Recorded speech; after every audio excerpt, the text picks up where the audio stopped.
আজকে আমি বানিয়ে দেখাবো চিকেন দিয়ে ভুনা খিচুড়ি।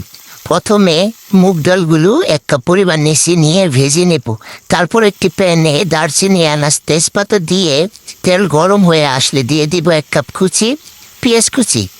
তারপরে পেঁয়াজটা যখন নরম হয়ে আসবে এখানে দিয়ে দিব মুরগির মাংসগুলি একটু ভাজা ভাজা হয়ে আসলে দিয়ে দিব 1 কাপ টমেটো কুচি দিয়ে ভালো মতো নেড়ে চেড়ে একটু ভাজা ভাজা হয়ে আসলে দিয়ে দিব এখানে 1 টেবিল চামচ পরিমাণ আদা বাটা ও 1 টেবিল পরিমাণ রসুন বাটা দিয়ে তারপর দিয়ে দিব 1 চামচ হলুদ গুঁড়ো, মরিচ গুঁড়ো ও জিরা গুঁড়ো দিয়ে ভালো মতো কষিয়ে নেব।